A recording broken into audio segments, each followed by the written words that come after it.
Moving over to the defense, I know everything starts with the 2024 SWAC co-defensive player of the year and the 2025 SWAC preseason defensive player of the year, Kelby Gibbons. He got off to a slow start in that first game, but he's turned it on big time since then. He's currently number 4 in the sacks in the FCS and number 1 in HBCU football. Talk about his play, what he does for the defense, and how important it was for Coach Graves to have him back in the fold this season. Yeah, no, Kelby Gibbons he's the centerpiece of the defense. He is the crown jewel. They built whoever they got in the transfer portal, who they brought back. They really designed it to fit Kelby Gibbons and what he does to make this defense go around. Yeah, he's a 6'2", 245-pound defensive end. Incredible motor, incredible speed. From I did a little story on him, not a little, but a feature on him before the season got going. I spoke to his high school coaches, and yeah, his high school coach, he has a really good mind for the game, studies film religiously, doesn't do the same move twice unless it obviously works, of course, but he has multiple things to go to. But he's been dominant. I think like you said, he's leading the SWAC in sacks, top 4 and tackles for loss. Even when he doesn't get a tackle, he still, like, his presence puts a little bit of pressure. And these quarterbacks obviously know about Kelby Gibbons. Even Fresno State, I was in the booth in the press box, and they knew about Kelby. Yeah, he's a leader as well. I don't know all the stories, of course. I'm not in the locker room every day, but from what I can hear from the grapevine, he's a leader that does a lot of like, without him even talking, just the way he conducts himself is sort of a motivation for the rest of the defense, for the younger guys as well as the older players who look up to him and just as a standard of excellence. So yeah, he's been dominant. There's no complaints about him at all. Gibbons gets a lot of attention, but talk about some other names who are important to that defense. Guys like a Mike Jones and a Horatio Johnson, Herman Brewster. I know you mentioned the secondary, not having any interceptions, but there are some guys back there who come in with some high expectations. Yeah. I'll even go to the D line. They have a kid named Jerome Wallace, who's the other defensive end, and he's getting his opportunities. He's shown out a little bit. I think he had either half a sack or he had a nice play during the Fresno State game that stood out to me. But he's also shown some. They still need help on the D line outside of Gibbons. But Jerome Wallace looks to be that guy that's going to be like the secondary guy to get the pressures. The linebacker room, Vincent Page was their guy that actually led them in tackles last year. He's been solid. He hasn't lit up my screen or like my point of view so far, but he hasn't been bad at all. I think against North Carolina Central, he forced a fumble, which was really good. Hasn't done that since that game, but he still is a productive player. Mike Jones, he's been the linebacker that's been catching people's eyes because I think he's either senior or he's definitely an upperclassman. Pointed like he now like feels comfortable, he's experienced, and he's now making plays. And yeah, secondary, that's where Southern, when I asked in the preseason what position group is ahead of schedule, about halfway through the fall camp, Graves, as well as like other coaches, they said, yeah, the secondary is looking really good because not only did they bring a lot of players back, like Herman Brister, the third, who was second team preseason All SWAC, and Horatio Johnson, another safety, who was first team preseason All SWAC. They also added 2 safeties, or a cornerback and a safety transfer, one from Southern Miss named Zay Franks, and another kid from Prairie View named Traylon James. And those 2 guys are like 6'2", 6'3" piece, and they have the length, they have playing experience, and they've been playing a lot and made some plays here and there during these games. So the secondary group, besides the interceptions not being there quite yet, they've been making plays in terms of pass breakups. Elijah West is another person that's a returner who's their nickel back that's been pretty much like whatever we need from you, like do that for us. If it's a hard hit, he'll force a fumble against Fresno State. He also has 4 pass breakups, so he's doing stuff in coverage that's really impressive as well. When these quarterbacks try to challenge him, Herman Brister, by the way, he hasn't played in a little while. Injury has not been specified, but he's looking to be back for this game against Jackson State. Okay. Which unit would you say is the strength of the defense if you had to single one unit out?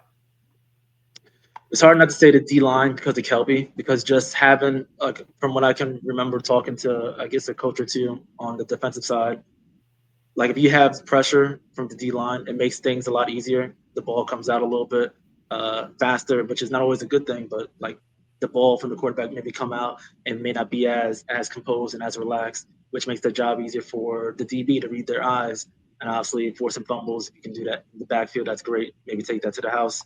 So yeah, Kelby, Gibbons, and I think Southern's also like third in sacks overall. So yeah, like the defensive line has been it makes everyone's life easier. Not to say that the secondary linebackers aren't doing well. It's just that when you have a guy that gets to the backfield that will, pretty much, it makes everyone's life a little bit easier to make some plays.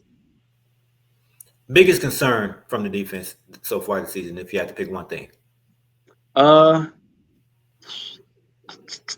the biggest concern is probably the turnovers or forcing turnovers.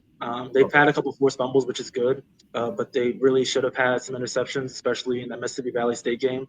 They only won by 4. It was either 4 or 5 points in that. I think it was 34-29. And it really should have been by a touchdown or two. It's just that they didn't take away like at least 2 interceptions that they should have had. That probably would have been either led to field goals or touchdowns. So that game was a bit more lopsided than the score really showed, and that was because of the turnovers that Southern had and not getting the turnovers that they should have had. But yeah, also like outside of forcing turnovers, which obviously every team wants to do, they did get a little tired against Alabama State. So when Alabama State scored 17 points in the third quarter, obviously the defense is partly responsible for that. Mhm. Um, and yeah, because of, like the way that it was explained in the post game press conference and after that, like in the media availability, because of the turnovers, they had a short break. So after they only gave up 6 points to Alabama State in the first half, in the third quarter, they really had to like play a lot more in a much shorter period of time. So because of that, they were a little bit winded. It looked like, and Alabama State was able to get what they want, go 40 yards down the field, get a touchdown, do it again, get a touchdown after a fumble or after a fumble.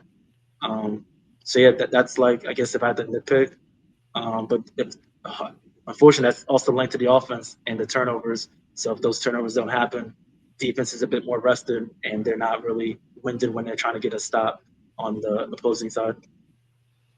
TJ, what would you say about the mindset and the confidence level of this team heading into Saturday? Has any of the early season disappointment dampened their spirit at all, at least visibly from what you noticed?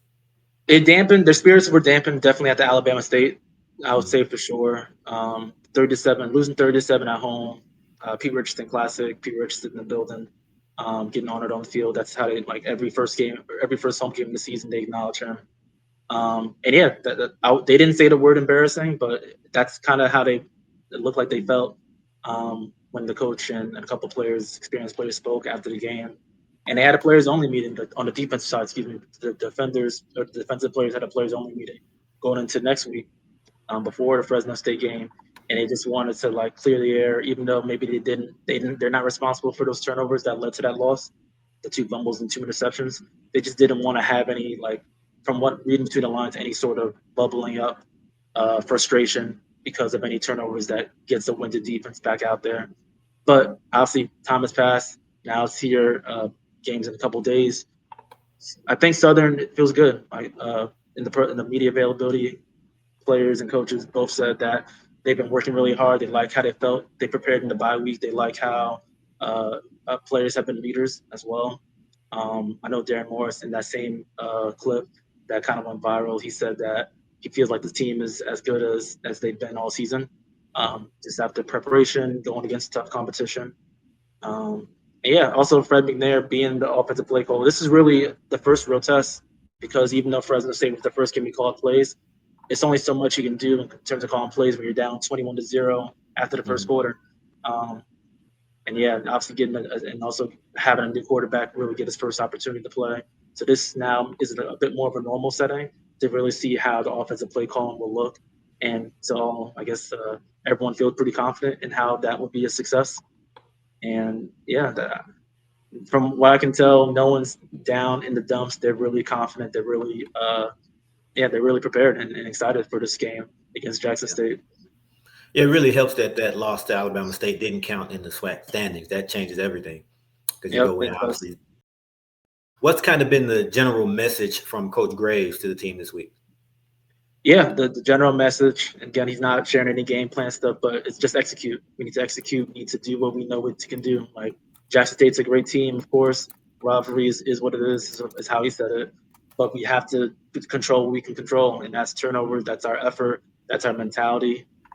Blocking out the noise, just being ready to go. Like doesn't matter what happened before. Doesn't matter that we lost them in the SWAC championship. It's about the present. He has his favorite. He has one of his favorite sort of quotes now is the precious present. He just cares about, hey, let's take care of business and what we do today, and then tomorrow, and obviously on game day. So yeah, it's just execute and just take care of business because they have players, like they do have talent. It's just about hopefully getting some comfortability at the quarterback position, and once that happens, things should hopefully fall into place. Yep. TJ, this is obviously a big rivalry game, one of the best in college football, actually. There's the football, there's the band battle, the back and forth between the fan bases, but the rivalry always goes to an even higher level when the players get in on that talk publicly. We talked about it earlier, and we've all seen the clip now. Southern wide receiver Darren Morris is not impressed with JSU's defense. He says it's the same team. Nothing really. Not impressed. Kind of like the same defense as last year, a lot of different players. Kind of same defense. Some new players on the back end, but yeah, not impressed. Yeah, it's been a big talking point on social media and likely bulletin board material for JSU. So that's probably going to add a little extra something to the atmosphere Saturday night, don't you think? Oh yeah, no, will, and I'm sure even if that wasn't like the video wasn't there, there's already going to be extra something because just Jackson State's been dominant in this recent. I think they've won the last 6 matchups against Southern, and they're now going to Southern's house and they want to do the same thing. But yeah, I was in the building. I was in the front row. That actually, I didn't ask the question, but I was listening to it. And yes, earlier it's funny. I asked the first question in that press conference. It just asked, "Is there any extra juice or any extra fire going into this because he lost to them in the SWAC championship, like any sort of revenge factor?" And he said no. Like he said, like pretty much this is a normal game in terms of we want to win it because it's going to count the SWAC standings. Of course, we're motivated because it's survival, but yeah, if we want to just win because we're 1-3 and this is a SWAC game, this really counts. Yeah, I think, and also just like my personal opinion from talking to him before, just like in general, he's not someone that's trying to start beef. I think he really just didn't really care about talking about the opponent and like talking, like he wasn't gonna get an answer like, yeah, the Jackson State defense is great. That's just not something that's in a competitor's nature. From like my time just knowing a little bit, so I think that's just he just went the opposite in terms of just not really saying they're not that great. Obviously, they're good, of course. Like he knows that they're good. He's just not going to make them feel even better about themselves by sort of kissing up, if that makes sense. Gotcha. But yeah, that's pretty much my read on it. I'm sure Southern has been, even this funny enough, before this press conference, that moment really got viral. Coach Gray spoke like at least 2 people before Darren Morris did, and he said, yeah, let's block out the noise. So yeah, they definitely have to block out the noise even more so since this has gone viral. But yeah, they're saying all the right things publicly. Just got to see what they do on the field now. You mentioned the 6 straight wins for JSU in this series. Put your coaching hat on for a second and fill in the blank on this for me. Okay, the keys to victory for Southern. In order for the Jags to snap the streak and pull off the upset, the following will probably need to happen. Yeah, the first and foremost, is not giving up the ball multiple times. That's just first and foremost. They've done that against Jackson State. They did it in their last game against a comparable opponent. So you got to tighten up. No, don't fumble it. Don't throw it away. If it happens once, okay, bounce back. I'll give 2 more keys. The second key, I think, is getting to the quarterback. I know, obviously, Jackson State, they like, I think, Jacoby Morgan a lot. They had a different quarterback last game. We'll see if Morgan for sure starts. But yeah, whoever is in the backfield, you want to get to them. You want to make them sweat a little bit, and also like put a little bit more pressure on the running game. And the running game has been really good for Jackson State, to what I can tell. But yeah, you want to like lean into your identity as a team that gets to the quarterback, that gets the pressure in the backfield. And yeah, the third key is like I'll give 2 more. One is I won't go too much into depth. The quarterback play, of course. Like we'll see who's that quarterback. I don't know for sure who is yet because they're keeping that tight-lipped. But whoever is there, you want them to play well. And the last key is just whatever field goal opportunities we get or Southern gets, you got to make sure to connect on those. You can't have 2 field goals blocked in back-to-back games like they have the last 2 games. So yeah, that's just 3 points. Those 3 points that you give up if you don't make those field goals that are in your range. So yeah, those are the keys that I can tell for Southern football. What's the buzz like surrounding the game on campus, around town, and within the media down in Baton Rouge? They're excited. Yeah, it's gonna be. I need to definitely get there early. I had a phone call from a fan, I said, yeah, I'm probably the game's at 6 o'clock. I said, I'm gonna get there super early, probably like at 2:30. He said 2:30. He's like, oh, I'm like, is that not early enough? He's like, it's early, but it's not super early because people are gonna be there like at 11 a.m. Yeah. maybe 10, just being ready for the tailgate, obviously, but also just getting excited and getting a good parking spot. Yeah, it's lively. Like the team is gonna publicly not share too much in terms of like leaning into the rivalry, but I know TC Taylor, he was a player at Jackson State. He knows that it gets intense. He knows that it's a lot of barking, all in good fun, of course, nothing crossing the line, but just being, I guess, just leaning into like you don't like Southern, I don't like Jackson State. That's how the fan bases are gonna be. But yeah, no, Baton Rouge, nothing out of the ordinary. It's just natural excitement, and I expect it to be pretty rowdy. Mhm. Yeah. Yeah, this will be something to see. For you, I know you got there late last year. So what was your first game? Was it the Bayou Classic last year?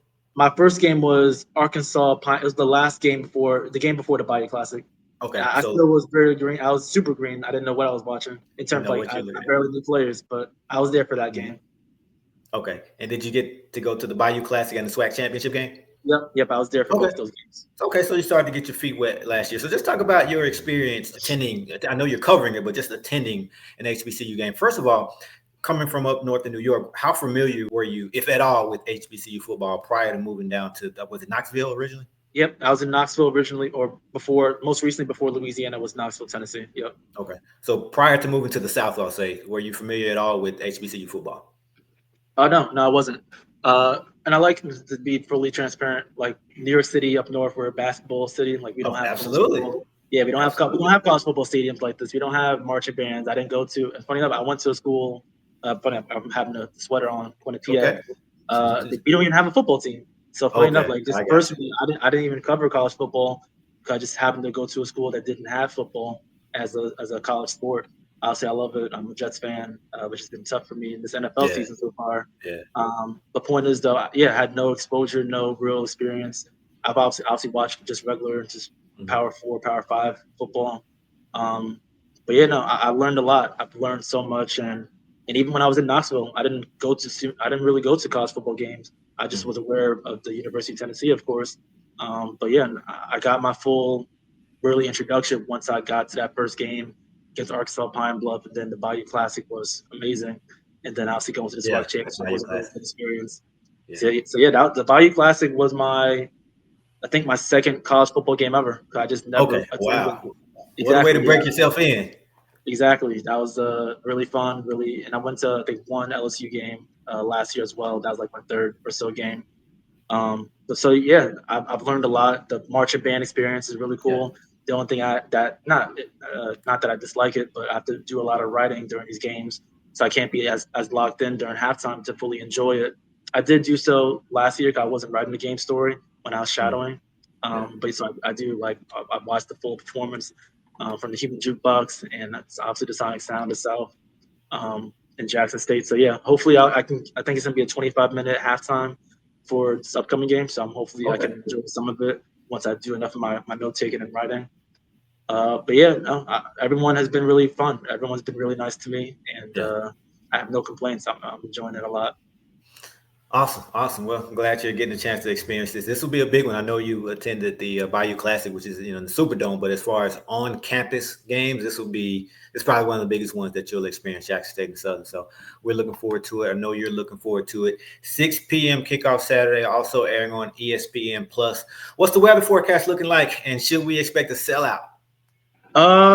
I'm not sure about the sellout. I know it's gonna be packed. I'm not tuned into the ticket sales. At least haven't checked. But it should be in the 80s, like high 80s, Okay. a little bit below 90. I don't think it's gonna rain based off last time I checked. But yeah, it's gonna be a little toasty though. It's gonna be still that Louisiana humidity. So that's what's Are you getting used to that Southern heat? Have you gotten used to it? Because I know in New York it's nothing like this. I wouldn't say I know I'm aware of it, of course, and I'm still adapting to it. I got a lot more shorts in my closet now. I'm not wearing too many pants. I haven't worn pants that much at all since I moved down here. But yeah, no, I'm getting accustomed to it, and I need to get more polos though. That's the one thing. I can't wear too many dress shirts outside. I need to get some polos. Absolutely, absolutely. All right, well, let the fans know where they can find you on social media to check out some of your reporting. I know you were cooking up something right before we started this podcast. You want to plug that as well? Yeah. Just wrote a story. I think it just got published while we've been Okay. talking here on Thursday. But yeah, no, you follow me on Twitter, TJ3rd_. I don't really do too much on Instagram sports wise, but if you want to follow me there, feel free to do that same thing. All my stories on The Advocate. Just type in my name, Toy Lloyd Brown, The Advocate. You'll find all my stories. And yeah, most recently I just wrote a story about the rivalry itself. So I got my stuff from the media availability in relation to just blocking out the noise from the Southern perspective, as well as just a little bit of the chatter, even amongst the players. Like some Jackson State players got in on it on social media. Yeah, I they saw did. Coach. So Coaches I too. talked a little bit about that. Yeah, I talked a little bit about that. Not really my opinion, but just reporting it and just giving the perspective of like, hey, Southern's aware of it. They don't. They of course they want to win the rivalry, but they're really trying to focus on this game. So you want to see those quotes, see like how I framed it. That's the story I just put out.